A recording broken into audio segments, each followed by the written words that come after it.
Part 5, Luke 1 verses 46 to 56. Have you ever been so overwhelmed by God's goodness that words just started pouring out of you? Not a formal prayer, but a song from the depths of your soul. A song of praise, of awe, of rebellion against the world's logic, and a declaration of God's truth. What does your soul sing about when you think about what God has done? Today, mga classmates, we are stepping into one of the most sacred and revolutionary songs ever written. It's not a pop hit, not Taylor Swift, but it has echoed through millennia, inspiring the oppressed and challenging the powerful. This is the song of Mary, known as the Magnificat. It's her personal response to the affirmation she received from Elizabeth. It is a master class in theology, praise, and faith. If you've ever felt small, overlooked, or powerless, this song is for you. It is God's anthem for the humble. Because Mary understood something that we often forget. When God shows up, everything flips. The last becomes the first. The hungry get fed. The proud get scattered. And a teenage girl from Nazareth becomes the most blessed woman in history. Today, mga classmates, we're diving into Mary's song. Verse by verse, line by line, and I promise you, by the end, you'll never read the Christmas story the same way again. So stay till the end. But before we get started, mga classmates, let's do the general housekeeping that won't take you a minute or so.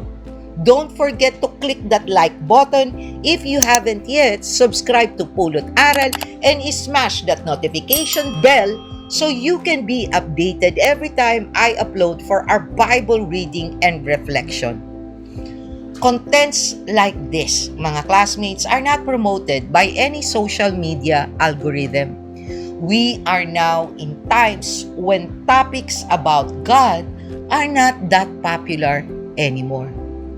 And in fact, on certain places or occasions, restricted or shadow banned. So share Pulot Aral videos as well if you find that they help you read the Bible and develop a more intimate relationship with our Lord. Mga classmates, the reason I keep asking this is because it is not for me to be a YT partner or to have many views, but because I want this to spread. Be part of our Bible reading sharers. In addition, if you haven't seen any or some of the Bible study and reflection of the Gospel of Matthew or Mark, check out their playlist. Mga classmates, as I've said, the reason I'm always insistent on spreading God's Word is because now more than ever, we need to get to know our Lord and hear His invitation of salvation. Moreover, before we end tonight, I'll ask you one simple but personal question. So stay until the end and join the discussion in the comment section below. Mga classmates, you don't know that those simple acts can really make a difference for someone who needs to know His Word. Mga classmates, this is Doc Jean. Welcome to Pulot Aral. Let's dive in.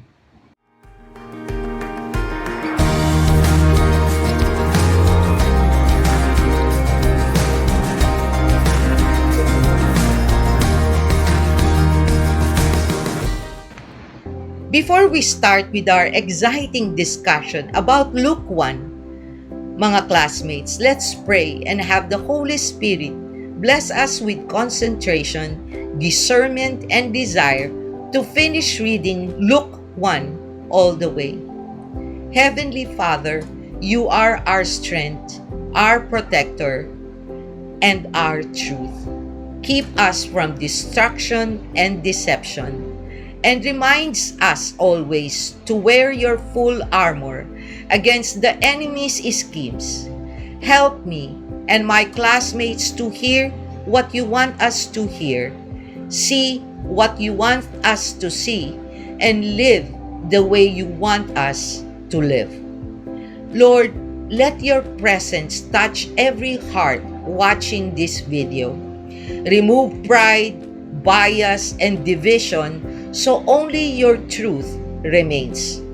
Use this channel and our lives to draw more people to your word and to the joy of knowing you personally.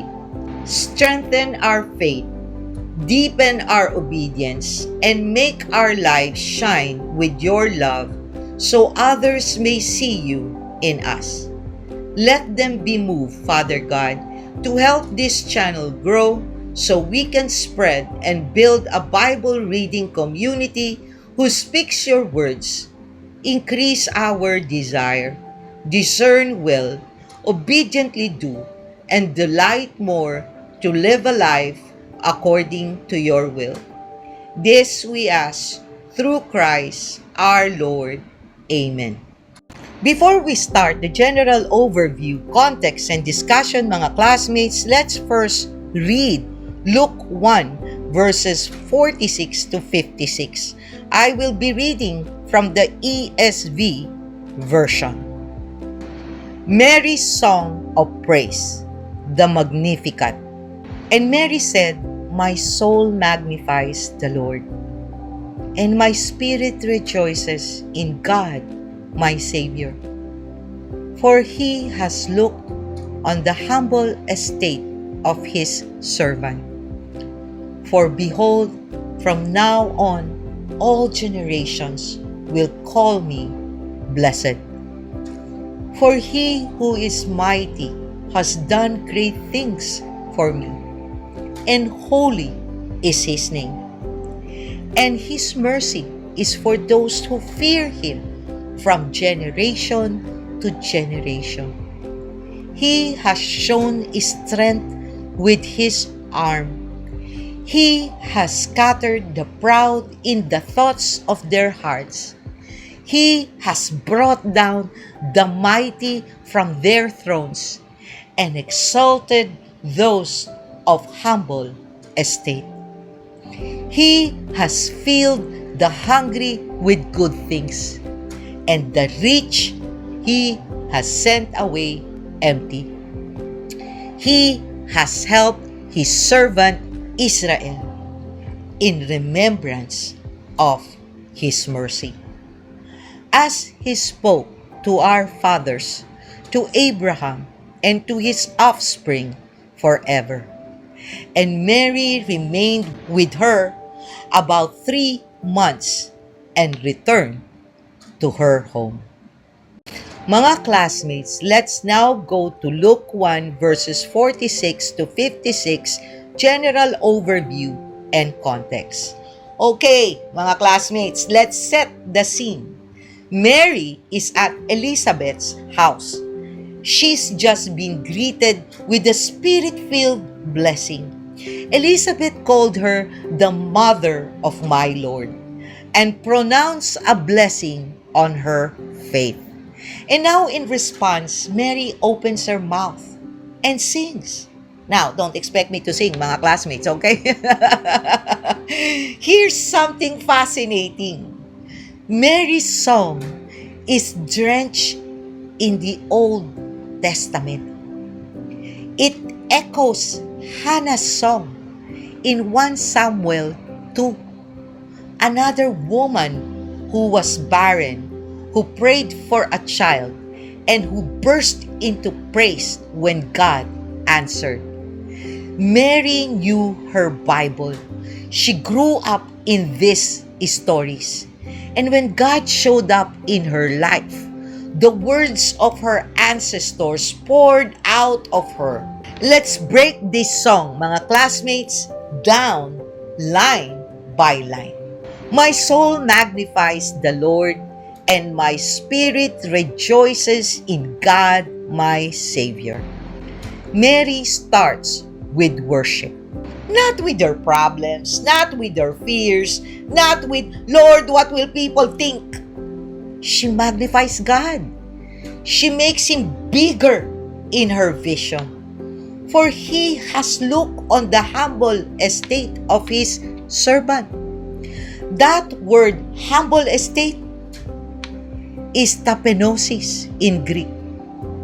It means lowliness, insignificance, affliction. Mary knows who she is, a nobody from nowhere. And she knows that God looked at her. He saw her. He chose her. For behold, from now on all generations will call me blessed. Mary isn't being arrogant here. She's stating a fact. Because of what God did, her name would be spoken forever. And she's right. 2,000 years later, we're still saying her name. For He who is mighty has done great things for me, and holy is His name. Mga classmates, this is the key. The great things aren't because Mary was great. They are because God is mighty. She's deflecting all glory to Him. Now, here's where the song turns. Mary shifts from talking about herself to talking about God's character. And it gets radical. And His mercy is for those who fear Him from generation to generation. God's mercy, mga classmates, isn't just for one generation. It's a river that keeps flowing. He has shown strength with His arm. He has scattered the proud in the thoughts of their hearts. Scattered the proud, mga classmates. The proud who think they're in control. The proud who build empires and think they'll last forever. God scatters them like leaves. He has brought down the mighty from their thrones and exalted those of humble estate. This is the reversal, mga classmates. The powerful get toppled. The lowly get lifted. This isn't just a spiritual language. This is political, mga classmates. This is economics. This is social. Mary is singing about a God who flips the world's systems upside down. He has filled the hungry with good things, and the rich He has sent away empty. Mga classmates, imagine singing this in a world where the rich got richer and the poor got poorer or even starved to death. Imagine singing this under a Roman occupation where the mighty were very mighty and the humble were very humble. Thus, this song, mga classmates, is hope, but it is also a threat. He has helped His servant Israel in remembrance of His mercy as He spoke to our fathers, to Abraham, and to his offspring forever. Mary ends by tying everything back to God's promises. This isn't a new God. This is the same God who promised Abraham that through his offspring, all nations would be blessed. And now, in Mary's womb, that promise is about to be born. Here's a trivia for you, mga classmates. This song, the Magnificat, is one of the most ancient Christian hymns. It's prayed every single day by millions of Christians around the world, particularly in Catholic and Anglican traditions. But get this, mga classmates, the Magnificat has been banned at various points in history. Dictators don't like it. Powerful people don't like being told they'll be brought down from their thrones. During the Argentine Dirty War in the 1970s, the military junta banned public readings of the Magnificat because it was considered subversive. Its message is so radical that in the 20th century, the government of Guatemala actually banned its public recitation because they were afraid it would incite rebellion among the poor. That's how powerful this song is. It's not a gentle lullaby, mga classmates. It's a battle cry for justice. A teenage girl's song, 2,000 years later, is still scaring tyrants. That's the power of its lyrics. Let's now discuss Luke 1 verses 46 to 56, mga classmates, about its lessons. So, what do we take from Mary's song, mga classmates? What does a 2,000-year-old revolutionary hymn have to do with our lives today? First, worship flows from gratitude. Mary didn't sing because she had an easy life. She sang because God looked at her, because He remembered her, because He did great things. Your worship doesn't have to wait until your problems are solved, mga classmates. It can flow from the simple fact that God sees you, that He chose you, that He is with you. Mga classmates, when I finally heard God's invitation of salvation for me to surrender after my rebellion to Him, all I can feel is gratitude up to now. In fact, I always pray that He won't let me go, even if I am being unfaithful, not to harden my heart or His, for I know I am nothing without Him. And if you want to know what's hardening of the heart means, which is one of the most misunderstood phrases from the Bible, check out that video I released before discussing this. Second, God is on the side of the humble. Mary repeats this over and over. God scatters the proud. He brings down the mighty. He exalts the humble. He fills the hungry. He sends the rich away empty. This isn't just poetry. It's God's character. He resists the proud but gives grace to the humble. If you want God to show up in your life, check your haughtiness, your posture. Are you proud, thinking you've got it all figured out? Or are you humble, knowing you need Him? Mga classmates, you will often hear people say that one needs to be broken in order to surrender to the Lord. And it is true, especially for the proud, like I was. Many of us think we are humble. I certainly did. But here's the thing about humility. I had to learn the hard way. Being humble is not about thinking less of yourself. It is about thinking of yourself less. So yes, mga classmates, for many of us, for me, it took being stripped bare. Stripped of everything I thought made me worthy. Everything I leaned on. Everything I was proud of. Only then did I finally see. Only then did I finally hear. God's invitation had always been there, but my pride had built walls too high to see over. It was a painful process, mga classmates, a difficult one. There were moments I didn't think I would survive. But standing here now, on the other side of that breaking, I can tell you with certainty it was worth it. Every tear, every loss, every humbling moment. Because after the breaking comes the gratitude. A gratitude so deep, it changes you.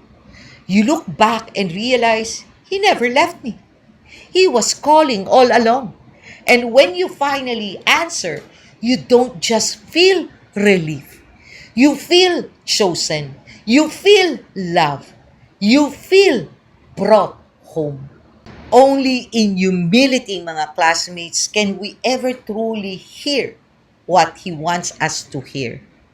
Only in surrender can we ever truly see what He needs us to see. Third, God remembers His promises. Mary ties everything back to Abraham, back to the covenant, back to the words God spoke centuries earlier. Mga classmates, God hasn't forgotten His promises to you. Even if it's been years, even if it seems impossible, even if everyone else has forgotten, including yourself, God remembers. He is that faithful all the time. So when in doubt, remember, if God promises, He will deliver. Fourth, the gospel is good news for the poor and bad news for the proud. Mga classmates, this is uncomfortable, but it's right there in the lyrics. The Magnificat announces a reversal. The hungry will be filled, the rich will be sent away empty. Not because God hates rich people, but because rich people often trust in their riches instead of trusting Him.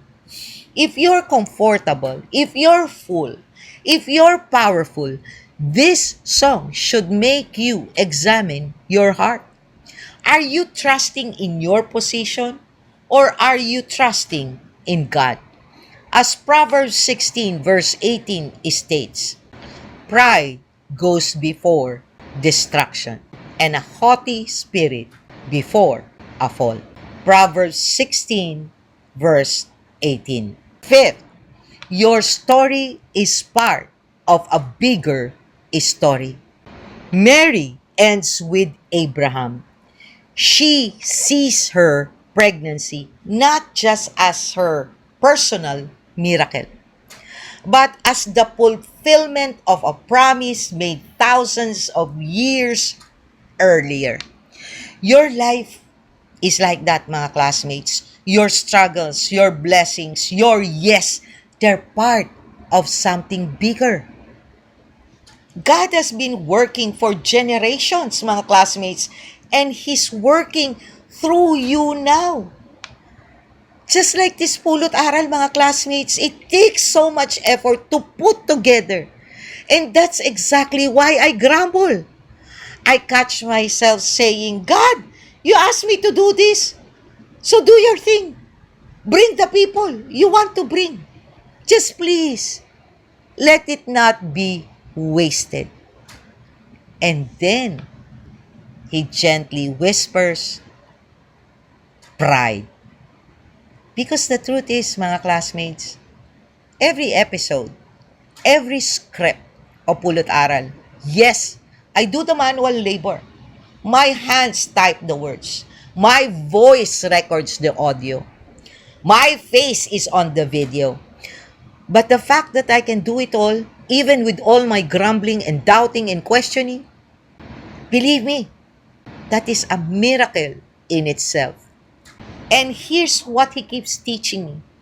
If even one soul, just one, ends up surrendering to the Lord because of something shared here, or even just starts reading the Bible in earnest for the first time, then if I'm doing this to glorify God and to follow His will, then it was worth it. Every grumble, every sleepless night, every moment of, I don't know if I can do this, Lord. Because checking views and counting shares, that's seeking validation from men. But God doesn't measure success by numbers. He counts souls. It's not about YouTube partnership, why I ask you to like, subscribe, etc., etc. It's about partnership with Him.